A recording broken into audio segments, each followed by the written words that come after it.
BJP চৰকাৰ চলি আছে এই চৰকাৰখনৰ নিচিনা থাৰ্ড ক্লাছ আৰু ননসেন্স চৰকাৰ আমি কেতিয়াও দেখা নাই আসলতে ননসেন্স বুলি ক'ব লাগিব কাৰণ আপোনালোকে নিশ্চয় দেখা পায় যে যোৱাকালি যেটো ঘটনা সংঘটিত হ'ল লখিমপুৰ জিলাৰ ফুকনহাটত উচ্ছেদৰ নামত যেটো কাম কৰিলে তেওঁলোকে আপোনালোকে নিশ্চয় দেখিছে যে এতিয়া খেতিৰ বতৰ কঠিয়া পাৰি থৈছিলে চৰকাৰী ভূমিত তাৰ পাছত এই কঠিয়াখিনি কেনেকুৱা ধৰণে বুলডোজাৰ চলাই আপোনাৰ টছনছ কৰি পেলালে সেই কথা আপোনালোকে নিশ্চয় দেখিছে এনেকুৱা অমানৱীয় চৰকাৰ থাকিব পাৰে নেকি বাৰু আপোনালোকে চাওক যিখন চৰকাৰে আসলতে কৃষকৰ কাৰণে বহুত কাম কাজ কৰাৰ কথা কয় পথাৰো আমাৰ বজাৰো আমাৰ বুলি কয় এতিয়া পথাৰো আমাৰ বজাৰো আমাৰ স্লোগান যে নৈতিক অধিকাৰ হিমন্ত বিশ্ব শৰ্মাৰ আছে নেকি সেই কথাটো কক আপোনালোকে কালি আপোনালোকে নিশ্চয় দেখা পালে এটা হৃদয় বিদাৰক আসলে ঘটনা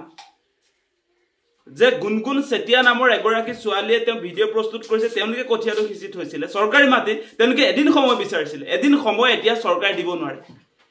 জাতি মাটি ভেটি চৰকাৰ এনেকুৱা নেকি আজি খিলঞ্জিয়া মানুহক এদিন দিব নোৱাৰে সময় চৰকাৰী ভূমিত তেওঁলোকে যেনিবা আপোনাৰ কঠিয়াটো পাৰিলে তাৰ পাছত কঠিয়া উঠাই আছিল ৰাতি দিন তেওঁলোকে কঠিয়া উঠাই আছিল তেওঁলোকৰ কথা নুশুনি তেওঁলোকে এদিন সময় বিচাৰিছিল তাৰ পাছতো কিন্তু চৰকাৰ প্ৰশাসনে লখিমপুৰ জিলা প্ৰশাসনে গুনগুন সেটিয়াৰ পৰিয়ালৰ কথা নুশুনিলে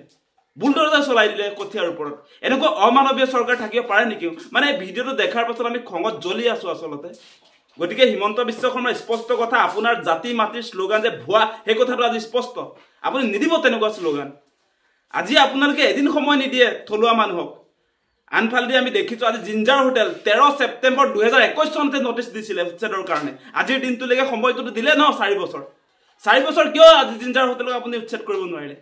আজি খিলঞ্জিয়া পৰিয়াল হোৱাৰ কাৰণে যে দুখীয়া মানুহ হোৱাৰ কাৰণে আপুনি 24 ঘণ্টা সময় দিব নোৱাৰে তাৰ পাছত আজি 4 বছৰ ধৰি জিঞ্জাৰ হোটেলক দেখোন নোটিছ দিয়া আপোনালোকৰ 4 বছৰ হ'ল আপোনাৰ ফেসবুক হ্যান্ডেলত ঘোষণা কৰিছিল যে জিঞ্জাৰক উচ্ছেদ কৰিম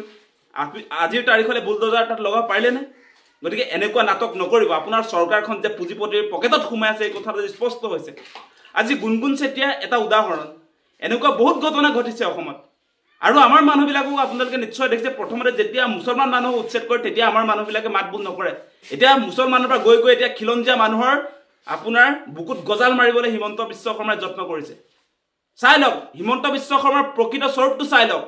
এফালে দি পুঁজিপতি বিলাকক আপোনাৰ মাটি গতাই আছে আনফালে দি আমাৰ থলুৱা খিলঞ্জিয়া সকলক উচ্ছেদ কৰি আছে আপোনালোকে দেখি আছে সেইবিলাক আজি পৰ্বতজোৱাৰ কথাই ক'বনে আজি পলাশবাৰীৰ কথাই ক'বনে আজি আপোনাৰ কাৰ্বি আংলঙৰ কথা ক'বনে কোৰ কথা ক'ব এতিয়া ট্ৰাইবেল মানুহৰ ওপৰত এটা আক্ৰমণ চলিছে গতিকে এটা কথা স্পষ্ট হিমন্ত বিশ্ব শৰ্মা ডাঙৰীয়া 26 নিৰ্বাচন আছে কিন্তু এনেকৈ খিলঞ্জিয়া বিৰুদ্ধে সিদ্ধান্ত ল'ব তাৰ উচিত প্ৰত্যুত্তৰ পাই যাব আপুনি মানে এনেকুৱা ধৰণৰ কাম কৰিব পাৰে নেকি আপোনালোকে কথা ভাবি চাওক এটা খেতিৰ বতৰ এতিয়া আপোনাৰ খেতি পথাৰত কৃষকসকল ব্যস্ত হৈছে সেই সময়ত তেওঁ আপোনাৰ কঠিয়া তলি উচ্ছেদ কৰিছে কেনেকুৱা ধৰণৰ মেন্টালিটি থকা চৰকাৰ এখন গতিকে অতি স্পষ্ট কথা এই যে গুনগুন সেটিয়াৰ পৰিয়ালক যাৰ আসলতে আপোনাৰ কঠিয়া উচ্ছেদ কৰিলে